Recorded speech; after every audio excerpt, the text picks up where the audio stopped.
What a way to start the week, huh? Make it stop. Yeah, I know.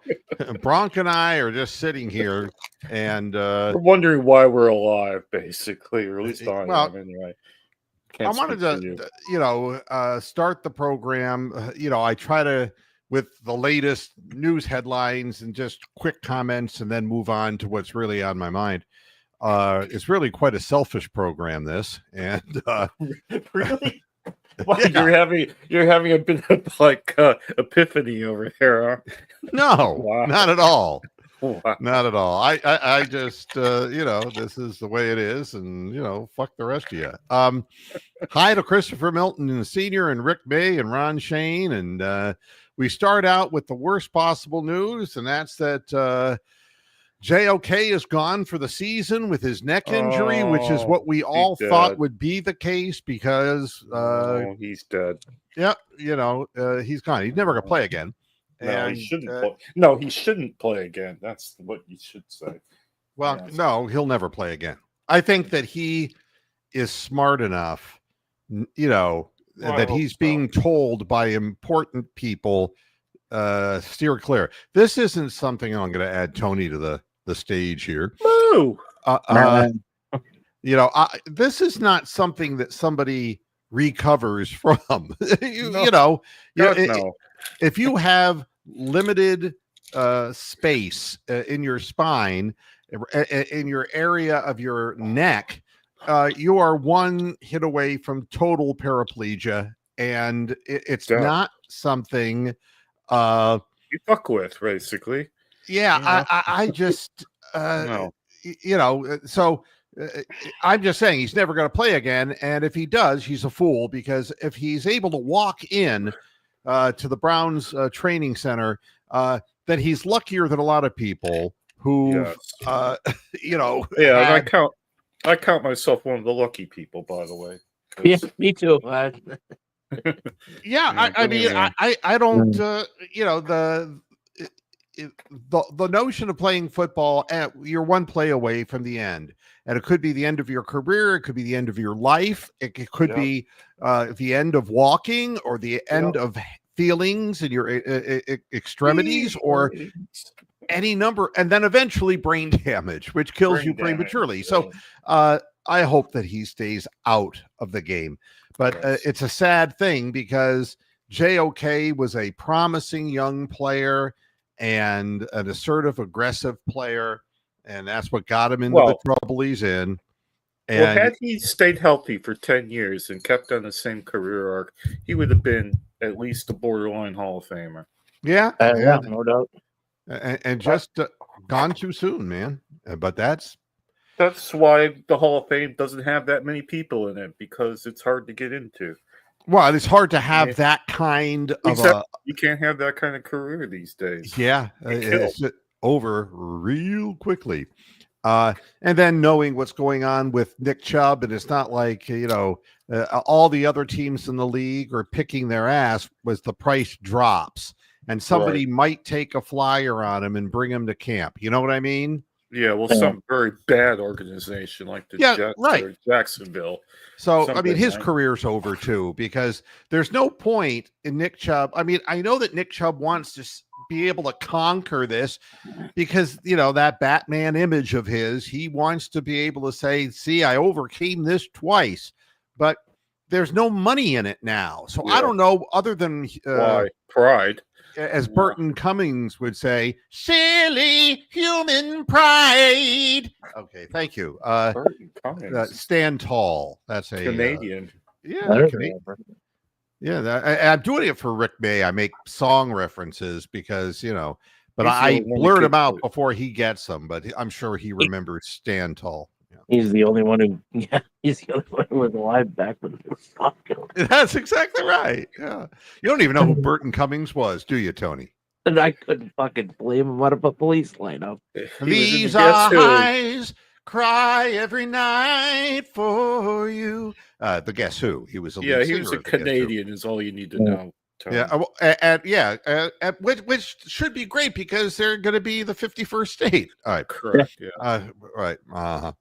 So, that's the bad news on 2 Browns, one a budding star, one an existing star, and things are just tough right now. The other thing is, as the league turns, the NBA is a funny place, and I think the Cavaliers are going to find out the same thing very quickly.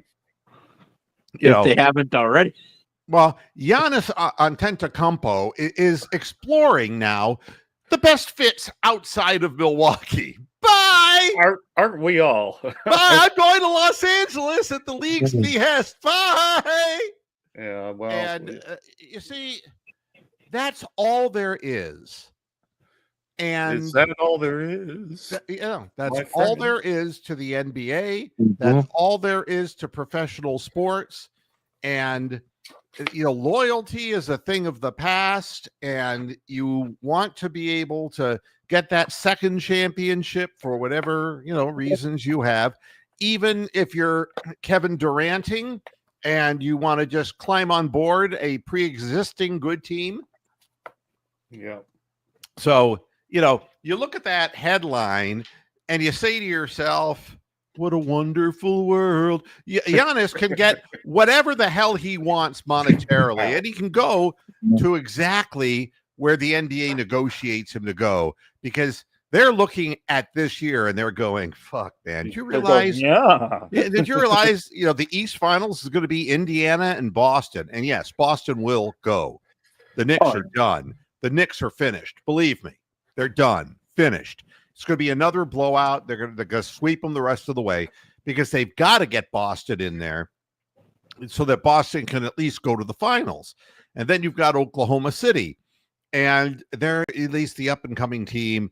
And what the hell? If Denver goes and Jokic goes, then it's like, well, we got a superstar in there. But this is weak sauce, man. This is weak sauce. These teams... are you going to say what I'm about to say? I don't think any of the teams left have the character to be winning the championship. There's not a single team there that strikes me as championship material. Well, right now. There's so many things that I could say about that, but I'm going to go to the next headline, but I'll come back to it. Chris Berman is coming back to ESPN like we really needed him. Oh God! Yeah. I thought he was dead. 50th anniversary with the company. Oh yes. How old is he? These old fuckers? They should be made to go away. God damn it! Berman signed an extension that will carry him through 2029. Oh. Cheap.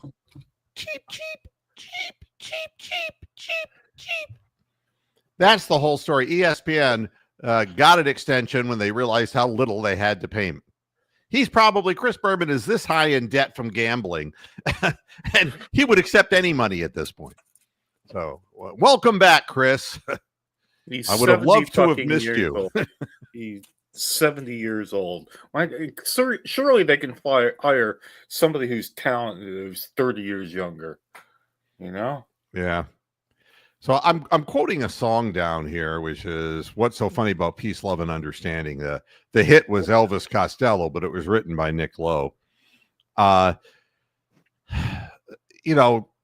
Cleveland Cavaliers, I sat back and waited because, all this hot take stuff doesn't really matter. What matters is how things unfold. And the Cleveland Cavaliers got a big win in the third game. And, and everyone's like, well, can they seize this moment to pull this thing even? No. And, well, they are who, unfortunately, a lot of us thought they were.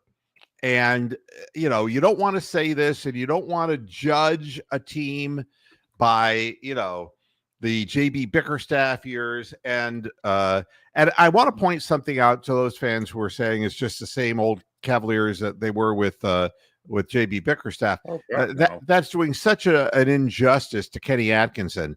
Kenny Atkinson actually got these players to care, at least for a while. Anyway. Yeah, and I'll tell you what I believe, and It's not what I believe. It's what I know. All right. And it's not by having an inside source. It's not through Windy or any of the people who we have inside information. It's obvious to me. Darius Garland is a bum. Okay? I'm going to say it outright. And last year I was saying he just doesn't have the motivation to get himself in the proper physical condition to get stronger. And the league has become a league of strength. Yeah. But there's more to it. When you're down that many points and you commit a ridiculous third foul in the first half of the game and you're like this, fuck you.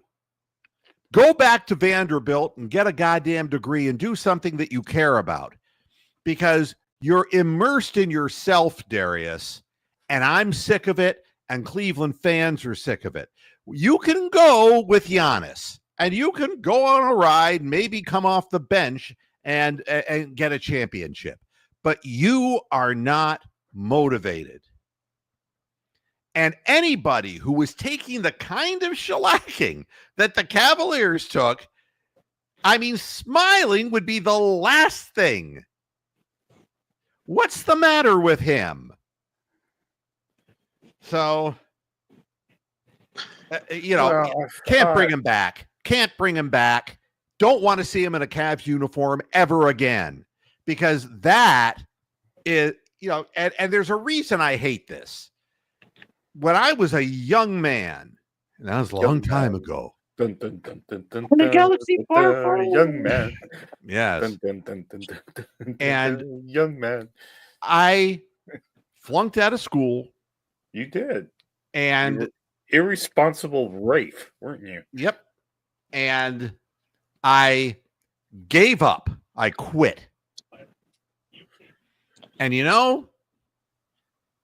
I learned as things got more difficult and more challenging for me professionally because of that I developed a hard outer shell, and I swore to God I was never going to quit anything ever again. And that was like an epiphany, because you don't win all the time. And I'm not kicking Darius Garland individually, because there's other people I can talk about too. Jared Allen, excuse me. The people are who we thought they were.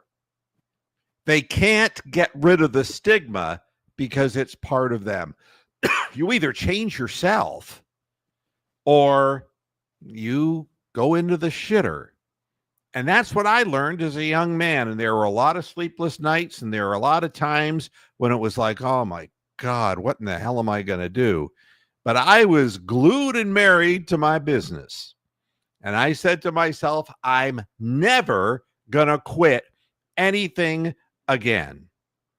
When I stopped playing tennis because I physically had to be carried off the court, and that's a chore. Tony will attest to this.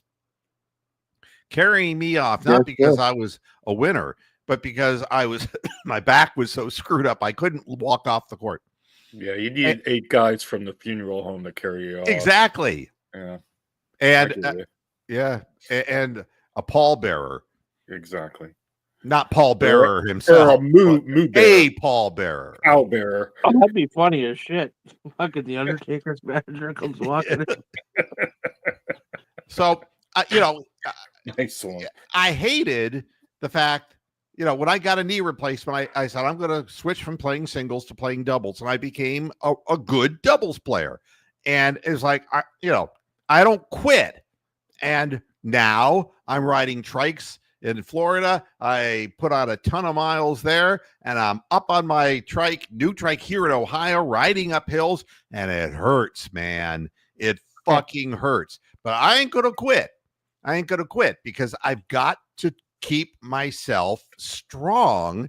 If I know that I'm not strong in my spine, that's what it is. It's eroding. But my legs, I can do a lot to keep my legs strong. So what motivates me is being the best I can be. So that may not be great. Yeah. So how are you different from Nick Chubb then?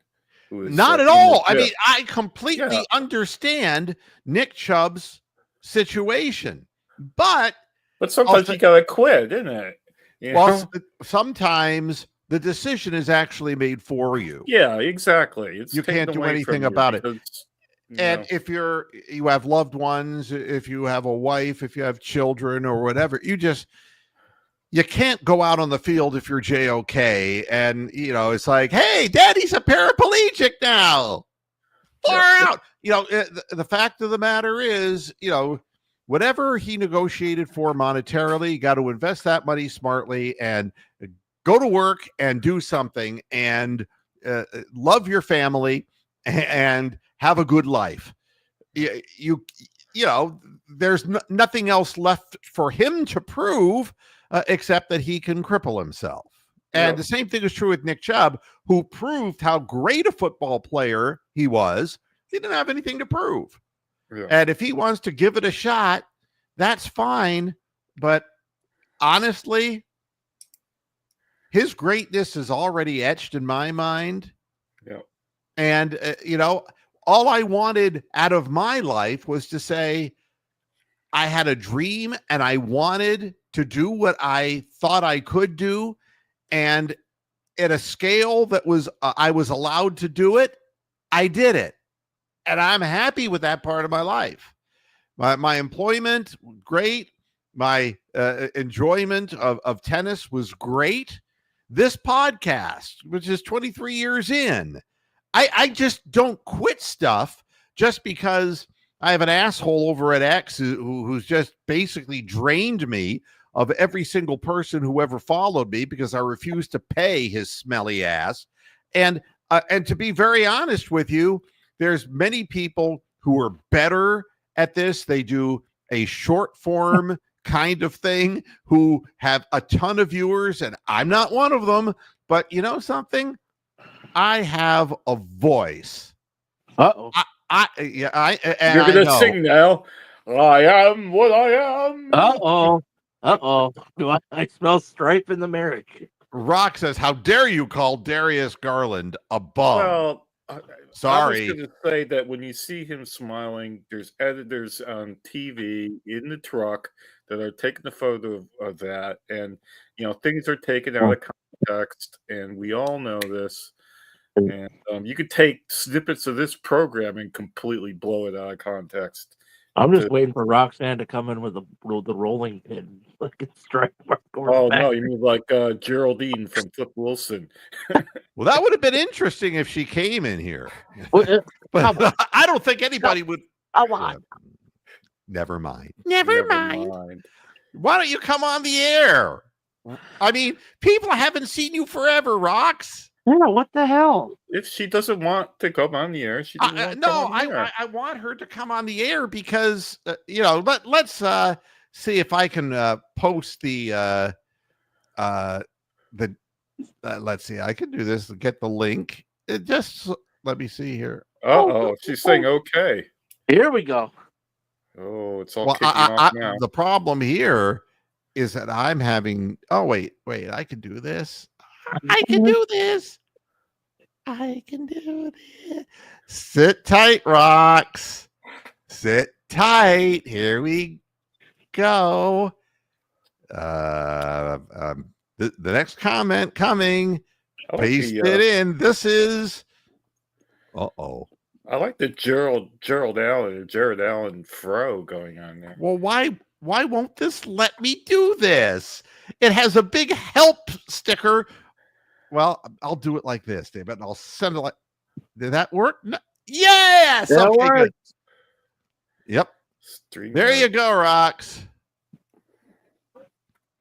Yeah. So we'll see if she gets in here. That'll be interesting. But to judge somebody, it's a harsh thing. Oh my goodness, she's trying to get in. I don't know, but no camera. Yeah, could be somebody impersonating her. You never know. The fake Roxanne. The fake Roxanne. She doesn't have to turn on the red light.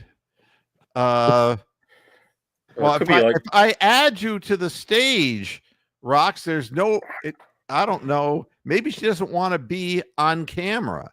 I don't know. I'm going to see if I can add her on here. I don't want to be on camera either. Are you there, Rox? Yes. Can you hear me? Well, yeah, turn yourself up a little bit. You don't want to be on camera? Yeah, I was trying to be on camera, but I don't know Oh, why. is she on an Android? Because she'll have the same problem that me and everybody else does. She'll pop in and out, hitting the wrong button. She's at her desktop. Oh, she's on the laptop. Okay, fair enough. Well, is your camera? That's funny. There's nothing I can do to help with. Yeah, you have to turn it on yourself on the StreamYard. Well, there you go. Oh wait, something just happened there briefly, Rox. Yeah, I stopped it and then I started it again and nothing. Oh. Huh. So maybe. Oh, you know what? I need to switch cameras because I have the Logitech plugged in. Ah, okay. So you had. I don't know how to do that. How to do the Logitech? Yeah, how to make it go to the Logitech cameras. Oh! Just go to your settings. Sorry, folks, but.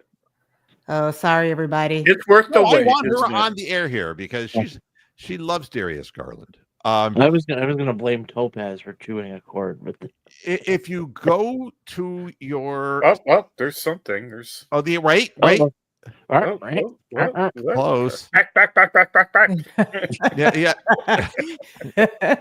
And it doesn't have the Logitech listed under cameras. Well, what are you using when you're on SingSnap? I'm using the Logitech. Well, that's ridiculous. Oh, wait. It's if you the Logitech was in Chinese or something. If you remove her comment, we could see her face. Oh yeah, the comments in the way. Oh, she's a pink hat. That pink hat. Hello, everybody. Oh. It's like she's the fucking neighbor on Home Improvement. No, she's doing the Mom's Mabley. Mom's Mabley, really? Wow.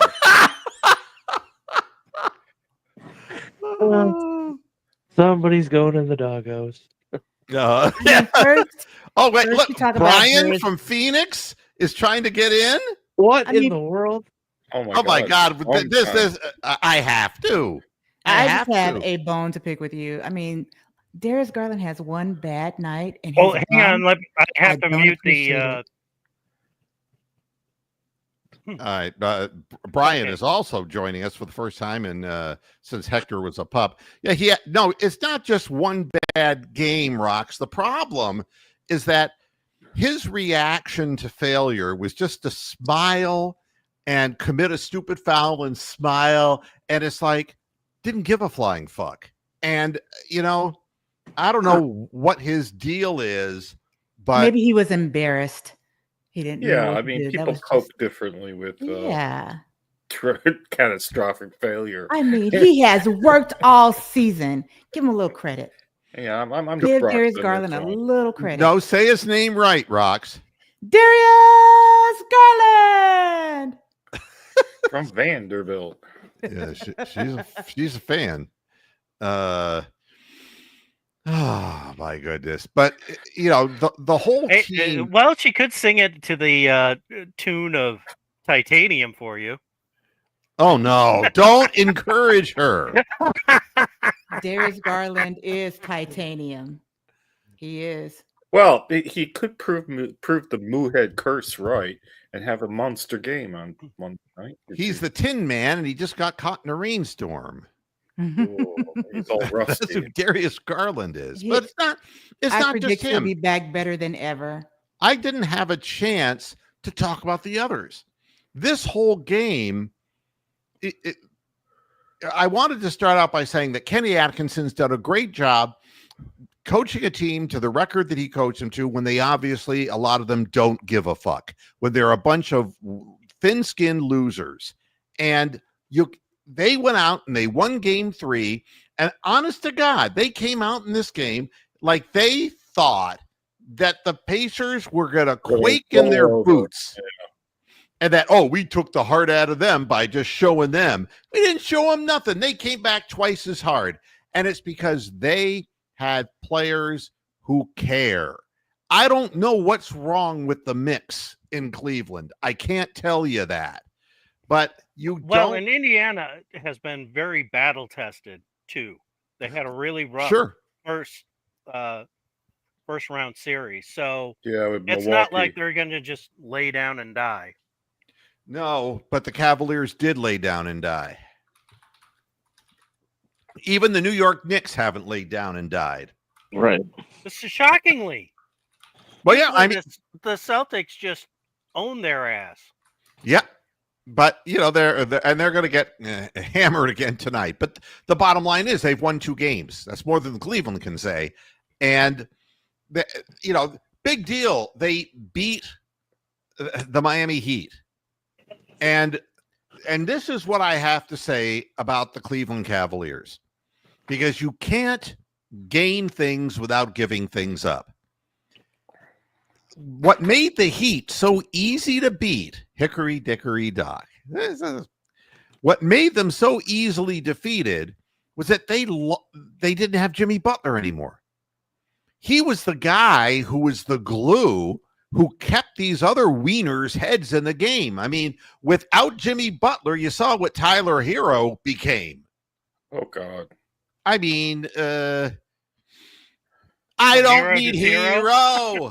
I don't need Hero by the end of the morning light. Hero to zero. Yeah. And they were just without any answers, without any soul. The Cleveland Cavaliers have never had an enforcer. Through all these years, through the Brad Daugherty years, remember Brad Daugherty was soft and Lenny Wilkins ball, you remember? Trey Rollins was the enforcer.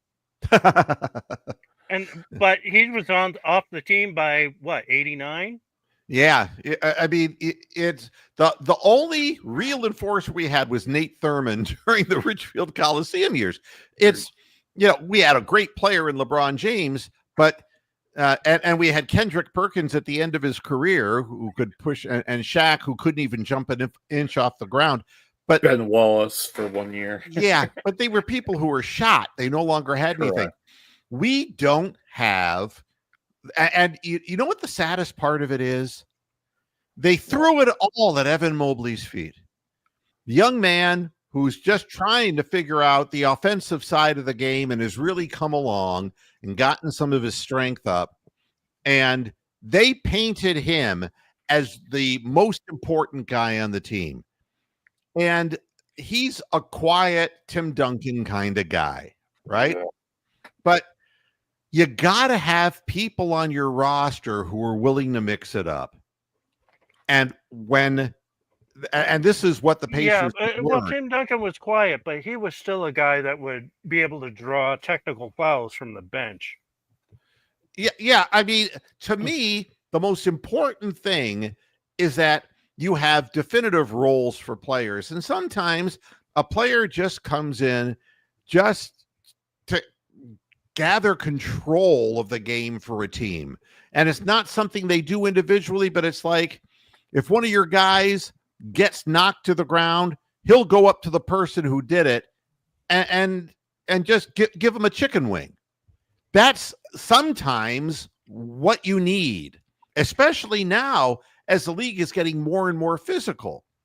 But what we did is we backed off.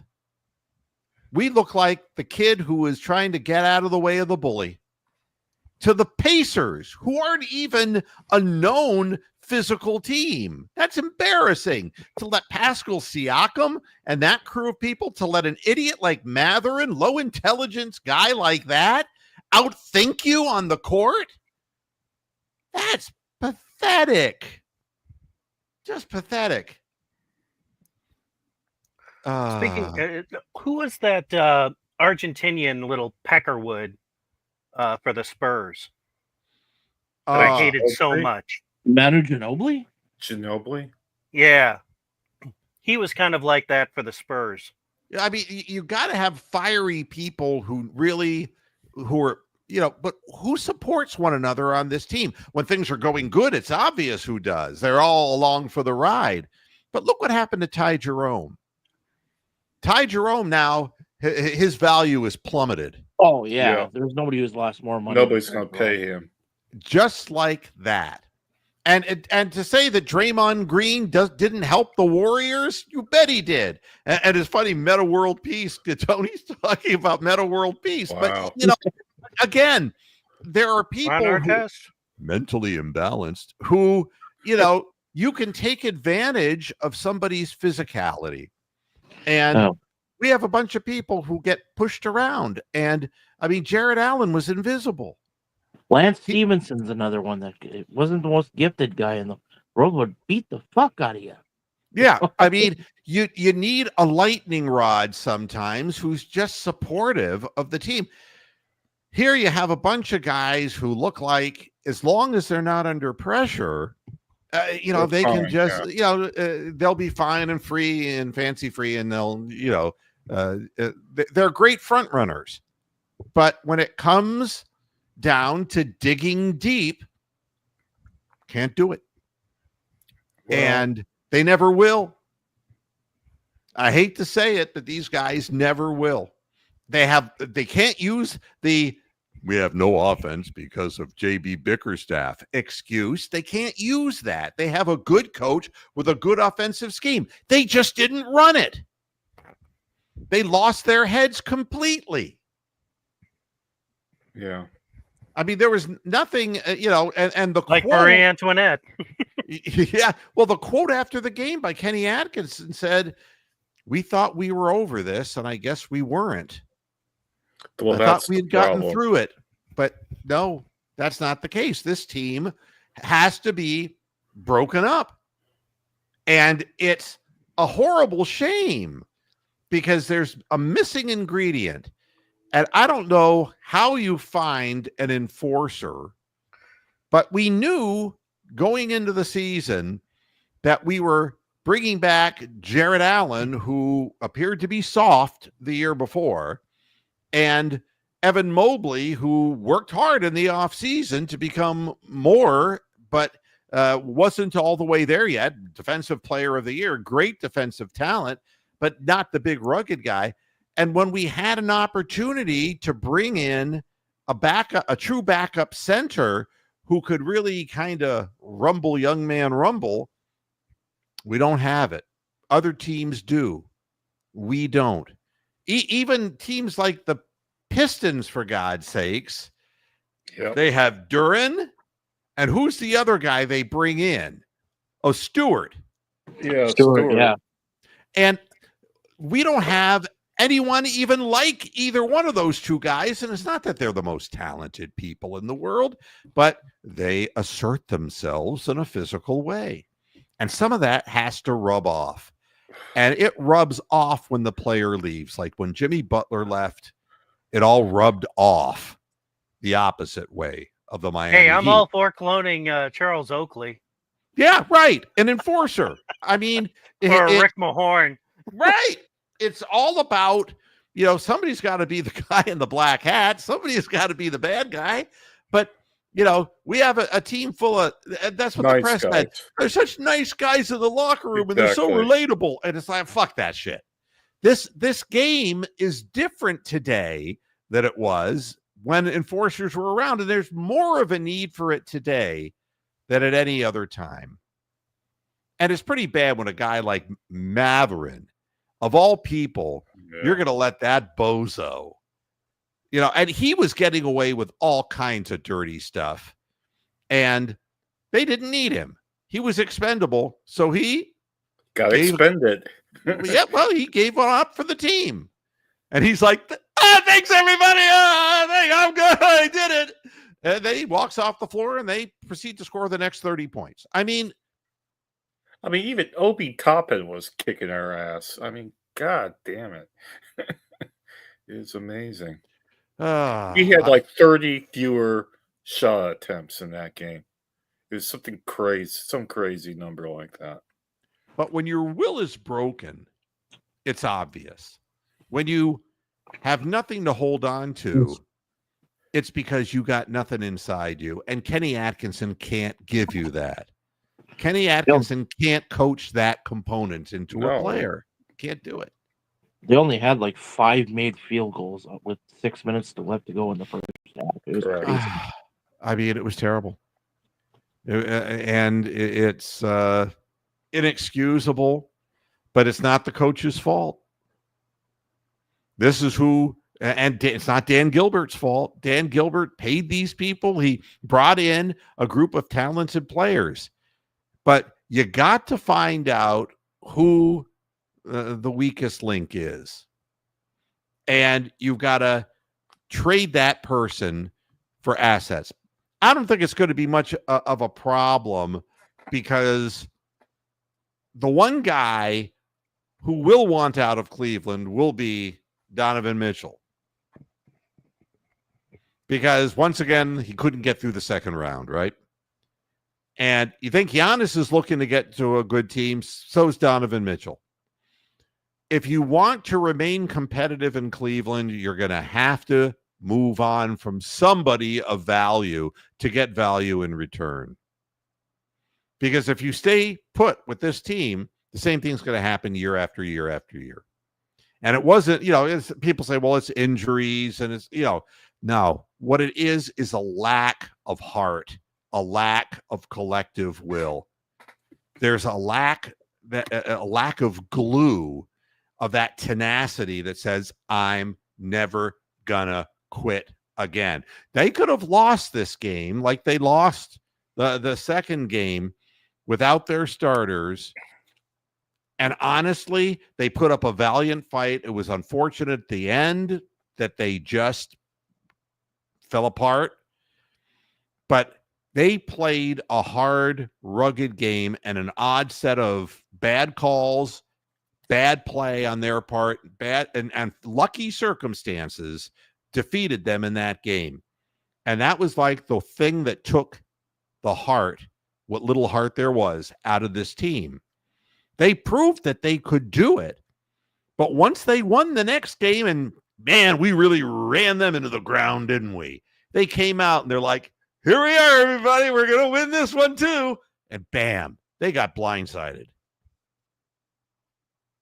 Just blindsided. Well, I would say it was front-sided. They got hit in the face, man.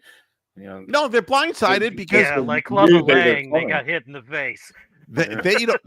They don't see things the way a normal person would see them. I mean, they honestly believe they're going to walk out in the court and, hey, we're the beast of the East. You know that. We had the best record.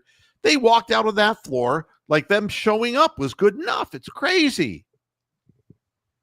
But, I've lost a ton of respect for Rick Carlisle. A ton of respect. Oh, he's a goon. Yeah, and I don't think that, if a bus hit him, I wouldn't feel bad. Yeah, he's total goon. I mean, he was telling his players to do this, and it's now Kenny Atkinson is learning a lesson in the NBA. Give him the right kind of player coming off his bench, and or one or two of them who just won't back down, and maybe, just maybe, there's something, But you know what's funny about the whole thing? What? Do you know who, in hindsight, was the guy who would have tried to be a goon for Kenny Atkinson? One of the ones that went to Atlanta? That's right. Yeah, Niang and Levert. Yeah, well, no, Levert couldn't be an enforcer for anybody, but Niang would at least... Yeah, definitely Niang. Yeah, he would use his big body and just chest people around, and he was mouthy, and he was, but nobody, and they all said at the time that George Niang was a guy who was a great locker room guy and a guy on the court who had everybody's back. That's what all the teammates said. And, a lot of good DeAndre Hunter did, huh? He's like, And then to do something stupid like just to push the guy down to the ground, he should have been ejected right then and there. He No, was you can lucky. only get away with that in the WNBA. Yeah, he had no reason that he would have had to have reacted that way, and he was lucky. They saved him, and he didn't do anything with the time anyway. He just didn't show up. He's just pushed around. It's almost like the organization finds people who just like to get pushed around. It's very disappointing. Very disappointing. And the funny, it's like, how did the Pacers shatter the Cavaliers' playoff will? Because there wasn't any to begin with. I mean, how does a bully beat up the weaklings in the neighborhood? Because they're the weaklings in the neighborhood. That where do you think the stories came from? From dads teaching their sons to fight so that they wouldn't back down to a bully. And when you pop the bully wasn't a bully anymore when he hit the ground. That is what it takes sometimes. But if it's not there, can't coach it. It's just not there. Shattering the Cavaliers' playoff will was the easiest thing in the world because all it took was apparently the first quarter of a basketball game, and that was it. That's how strong their playoff will was. Really a sad thing. Now, of course, Donovan Mitchell is iffy for Game 5, but we knew that he was going to the basket. We all the time that he was going to get hurt, and we also know that his jump shot has been nowhere near where it should be because he's had a foot injury. And we find this out after the fact. But it's like I was telling people online, I was saying something wrong with his legs or something because the shot which comes from the bottom half of the body, it's just not there. And it showed, the MRI showed he aggravated a previous left ankle injury, but they won't name what it is. Did he sprain the ankle? Is there something more going on down there? I don't know. But again, he took it upon himself to go to the basket. He showed heart. He got hurt. He can't play. There's nobody who's going to stand up to this. And the next game's going to, if they in Cleveland, if they fall apart, I would take them all out and I would just play my bench because I would rather not indulge people who just don't give an effort. Well, we'll know very quickly in Game 5, the first quarter, who's going to win that game. We will know very, very quickly. Well, yeah. Well, I mean, that's what happens, and it's. But the Pacers came back from a loss, and they pulled the fat out of the fire in the second they game did in that Cleveland. several times against the Bucks too. I mean, they won with 7 points down a couple times in a row. So they have character, and we do not. And sometimes it takes somebody to bring the group together. The talent, the inherent talent, and the offensive scheme, and the defensive ability, it's there. But there's something, it's like belief in their souls. It isn't there. And that makes it, sometimes you need somebody to bring that out. Well, or to develop it. It's perplexing in this era of 21st century sports psychology and all the science that goes into all this that, that can't be solved. But if you don't have the vessel of character to begin with, what can you fill it up with? Yeah. It's, Rick. Yeah. That's seems to be the case. Yeah. Darius Garland. I just committed a dumb third foul. I have to come out of the game. Good night, everybody. It's like pipsqueak.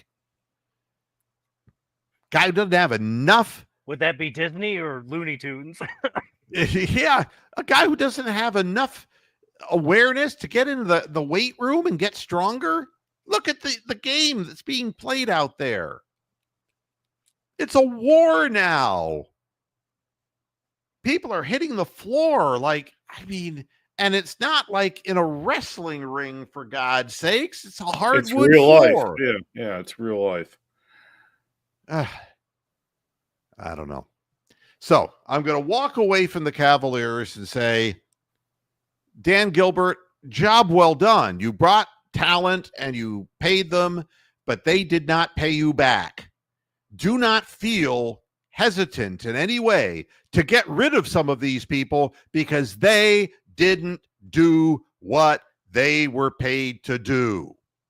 And they don't have the ability to do it. That's the last thing I'm saying about the Cleveland Cavaliers. I would say they don't have the stamina. They're ending the season on like they've just completely run out of gas. They shot their wad in the first round against Miami, but they didn't play big minutes this year. It isn't that they're depleted. They think they're depleted because they're depleted in their souls. They're in condition. It isn't that they're not in physical condition. They're not in mental condition. No, at any rate, the next thing that I have to talk about, and it's not like there's a gun to my head, but I can say something that I never thought I was going to say. This was so bad. How bad was it? How bad was it? It actually almost makes you look forward to football season, doesn't it? No, it wasn't that bad. No, I'm being serious.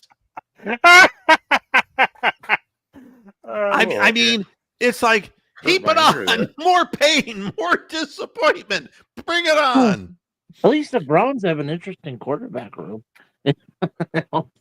Well, that's the thing I want to talk about that's so ridiculous right now.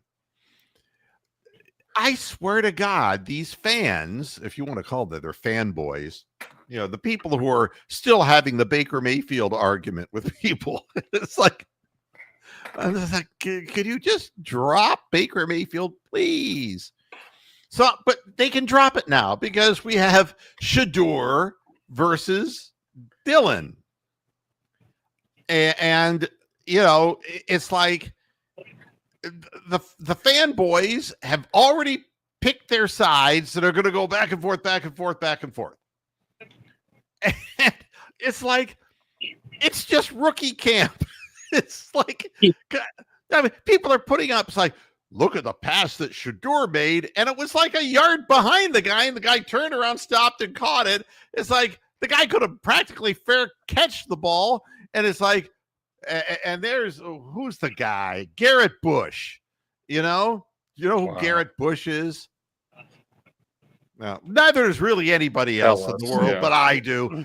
And he's on the Ultimate Cleveland Sports Show. Yes, and he's a moron, and so he's on Shador, like white on rice, man. Well, that's not a good way of putting it, but he's on him. We get you. Yeah, I mean, Garrett Bush is like he's on Shador's side, and so he's putting up. Getting a. Well, no, you know whose side I'm on? I'm on the Cleveland Browns side. I want the guy who's best to get the fucking job. That's your horse in the race. Mine's, I followed him from his last year in Jacksonville all the way through the 2 years at Colorado. So, I really like the kid. Yeah, I don't have anything against or for either of them. I'm looking at them and I'm seeing them running basic little drills, and and to me, Dylan looks like a guy who's kind of a short Tua kind of guy, but maybe more like garden gnome, like Penix. That's he's shorter than Penix. Yeah, but I'm saying he's a lefty who throws fast out of the pocket, and he's accurate. But did you see that clip of him throwing it straight into some bozo linebacker though. But you see, That those bozo were the fanboys. linebacker was the second round pick. He was number 33. Yeah, the fanboys find the one video and they get 150 of them to repeat it over and over and over again. And then the Shador fanboys are showing that stupid pass that he threw to some bozo who's not even going to make the team. And it's like, what's really going to tell the Quinshon Judkins is going to make the team. So that was on Friday. It was entertaining watching he and Samson kind of bonding during the camp. It's like, this is going to be the 1-2 running. This is going to be the future Nick Chubb Kareem Hunt combination. No, I don't see them that way. They're more like it's more like Kevin Mack and Binder. Yeah, well, I'll go with that. But you can see that, mainly because of body types. Yeah, they have a green light. The one guy's short. One he's what 5'8". Samson, I think, is either. I thought he was closer to 5'10". Yeah, for some reason I'm thinking 5'8", 5'9". I don't know why I'm thinking that, but again, yeah. But one is just a straight line kind of guy who's going to bust you up, and the other one puts one quick move and get around you and get through you as well, but has a little bit more cut in him. And they both have good hands. Yeah, I mean, they can catch balls out of the backfield. And Shador, from what I've seen of him, the fanboys like, well, he pats the ball on every throw, but his collegiate record shows that he was an accurate quarterback. But none of this matters because the only thing that yes, 4%. She breaking up. Yeah, and almost 3,800 yards passing. So yeah, 74% of his passes he completed. So he is obviously, throwing the ball to people maybe who were more open because it was college level. What's going to matter in the end is when they face the live rush. What do people, when they're in the head, are they a deer in the headlights or can they think quickly on their feet? You're not going to know that. I mean, we heard about DTR this and that. God, he was horrible. When it came at him, it was like, no, it's like, get me out of here, get me out of here.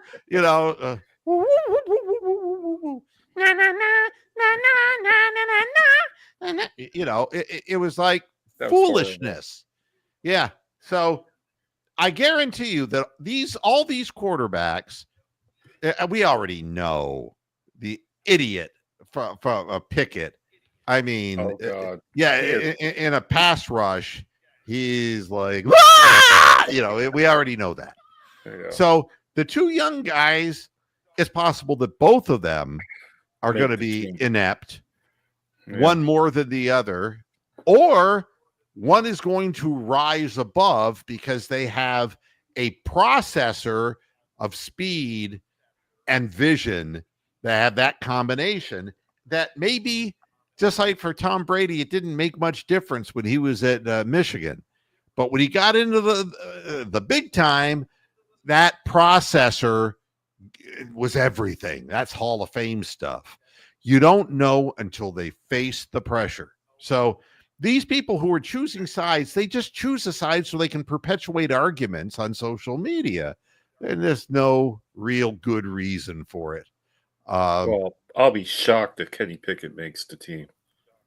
I think that both Dylan and Shador will surpass him, and that he will be out the door. Well, there you go. If me and Brian agree on it, then well, Flacco, they've got him for a year, and Flacco's going to make the roster by golly because he's Joe's going to be the week 1 starter. Yeah, exactly. Yeah, I mean and they're gonna ride him probably for about a week. I don't know. Well, maybe 4 or 5 games, depending on where the team is. If the team is winning, they're gonna keep going with them. If they're not winning, they're gonna put in either Shador or Dylan to start, and They may have a package of the two of them coming in and out for different. Correct. You know, Yeah. what we do know about those two young quarterbacks is that Dylan is a guy who throws accurate, short, and that crisp, and that's real Stefanski like. All right. Yeah. Shador, on the other hand, I don't think either guy has a particularly strong arm, but Shador has proven that he does have accuracy throwing the ball down the field. But but to me, the short game guy has an advantage because that's what Kevin wants. Yeah, and Flacco is not a dump off guy. No. So well, remember that you have to keep in mind that Sanders had basically a one-dimensional offense at Colorado. It was all passing game all the time. There was no running game to speak of. They couldn't run block to save their goddamn lives. He was tied for the team lead in rushing touchdowns at 4 with 2 other guys. So there wasn't really much of a running game. But now with Judkins and with Sampson, I think you're going to see a much more effective running game, and you're going to have that option in the passing game without really, plus they picked up Fannin, who's a really good receiving tight end. So you're going to have somebody when Chief goes up and catches a pass and, oh, I broke my hip, and he's out for fucking the rest of the year. You're still going to have tight end production. Yeah, but the thing that I wonder out loud is the young running backs have to have somebody up there blocking for them. Yeah.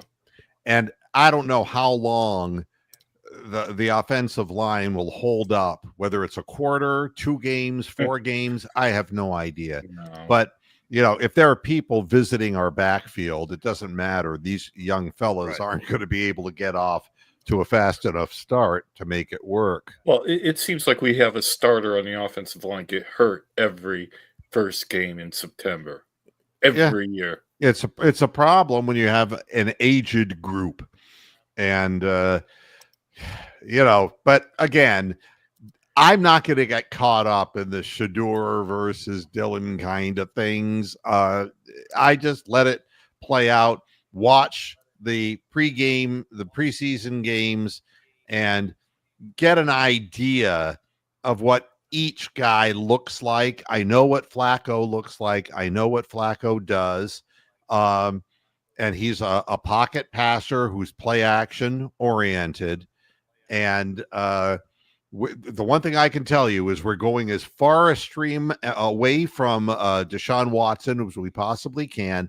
So, that means whoever's going to play is going to have to be able to do play action and is going to have accuracy and needs to get rid of the ball quickly. That's because you're just going to get sacked. You just got to move the chains and try to keep as much time of possession as you can, because the Browns are not going to be a scoring juggernaut. Let's just put it that way. And they never have been. So, no, when they score 40 points, that was an event. Yeah, it was something I don't even remember. It's been so long. So, Rox, why don't you tell everybody what you've been up to? Because it's been so long since you've been on the program. Oh, now we can't. Wait, your mic's not on. Your mic's not on. Oh, no, now it's on. Can you hear me? Yes. All right. Maybe there's a delay or something. Yeah. Yeah, I've been working hard. Just working hard. Moving around the country. Moving through the country. Yeah, see, she's wearing this hat over her head and she's incognito, right? But what you're not seeing is the physical work that she has put in since the last time she was on the air. When was the last time you were on the air, Rox? Pre-COVID? No. I'm gonna say Oh, I did. 2023. Yeah, I did something late last year with you in memory of Ben. Yeah. That was Oh the yeah, last time I was she was on on early there. Ben thing. Yep. Yeah. Yeah. Yeah, prior to that, it's a good year or so. Yeah. Well, she is in the Please. process of reconstructing her body. And she came she just got back from she's joined a gym. Did you join officially, Rox? I did join officially. I have my key card and everything. I can get in there 24/7. Oh Wow. It's wow. been decades since I joined the gym. So hopefully I will love it just as much as I love being outside and enjoying the fresh air and sunshine. And you're doing 10,000 steps a day of walking, correct? I am. Yep. At And least she 10,000 steps per day. and hula hooping. Wow. Yeah, I just started that because in Florida, okay, there's this vibrant, active fitness community in Florida. There's always like free classes. So I've done yoga at the beach, which I loved, and dancing at sunset on the beach, which I loved. In our village in Ohio, there's not a whole lot. So someone started a hula hooping group, and I was like, you know what? This may be my one and only shot to be active with a group of people here. So I bought myself a cheap hula hoop from Amazon, and we've been out there hooping the last few weeks, and I'm enjoying the fresh air and sunshine and getting to know the people in that group. Is there such a thing They're as an nice. expensive hula hoop?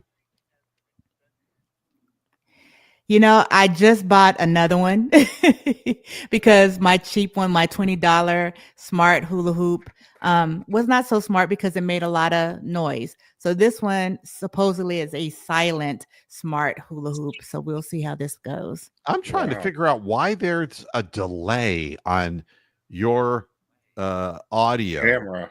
Yeah, it's the camera. Yeah, It's the camera? Yeah. I think so. Yeah. We'll figure it out after the show. What the heck?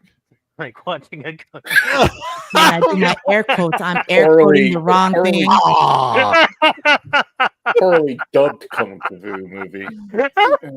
no, it's like this. I'm fine. I'm fine. You want eggs with that?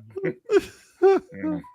Yeah, we'll figure that one out. But I don't stop laughing, and it's like I said at the beginning of the show. I learned a lesson when I was young.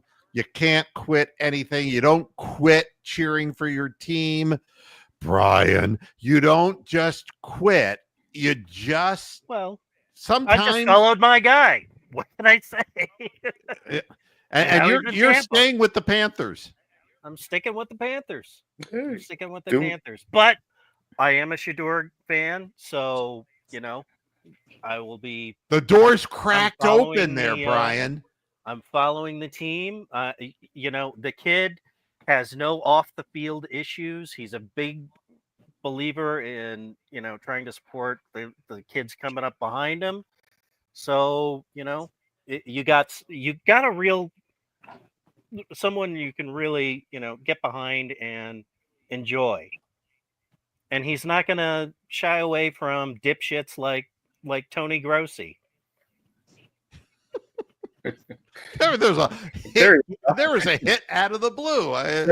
That's a straight Oh, look, roasty.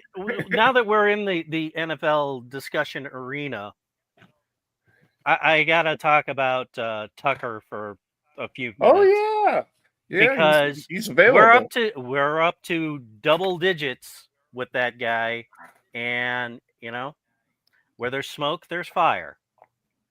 But So boy, it's I no hold story, him is in it? No story.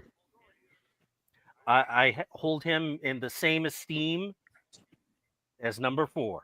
Yeah, Well- but you got to admit that it's been handled totally differently by the press.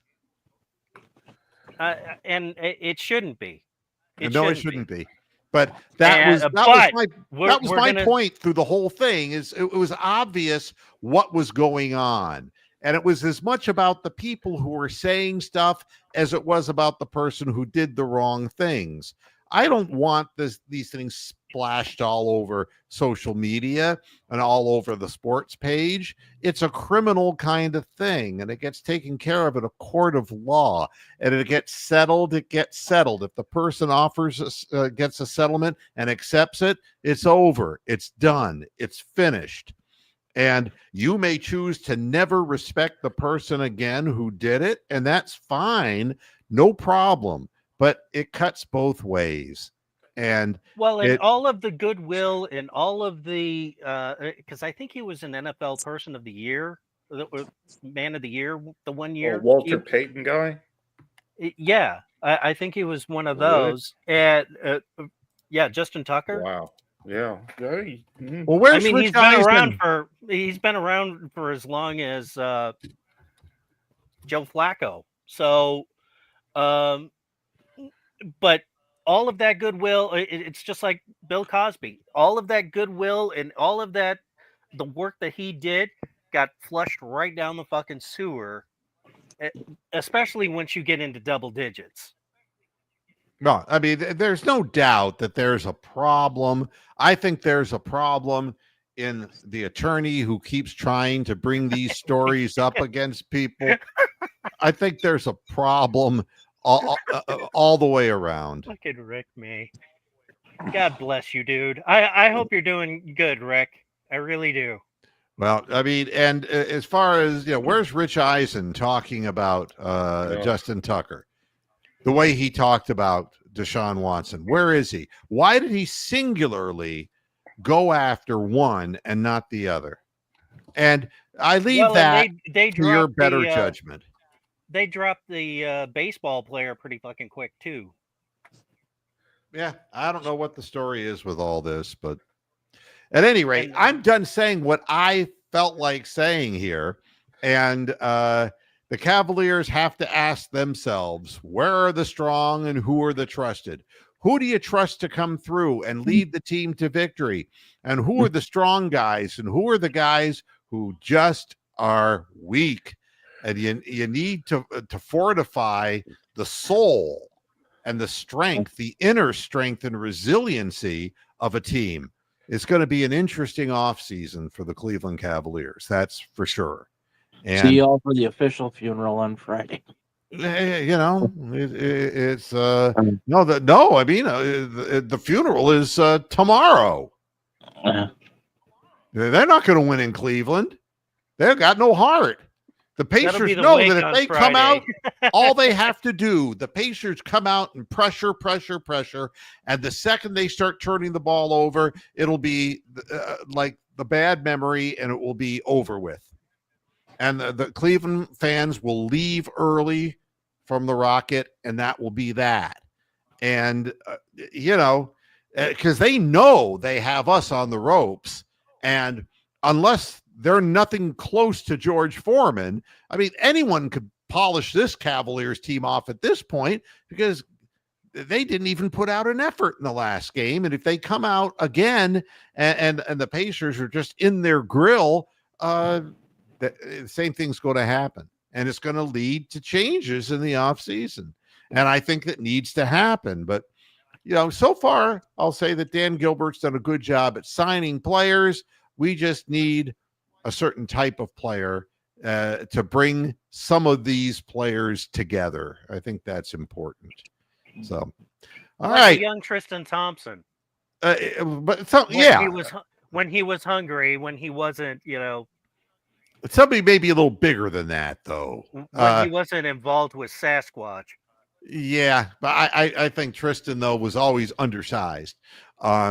But but that level of mentality, because he wasn't somebody that you could just come in and elbow and not get a retaliation on the other end. Well, we had J.R. Smith and Shumpert too, that were sort of functioned that way. Shumpert. Yeah. Wow. All right. Well, thanks everybody for jumping in. Great hearing from you, Brian. Rocks. Yeah. I just wish. A great smile there, Rocks. Thank you. And one of these times you come on and you show off your body, the work that you've done. Oh, Your you don't body have of to do work. that. That's what I call it, your body of work.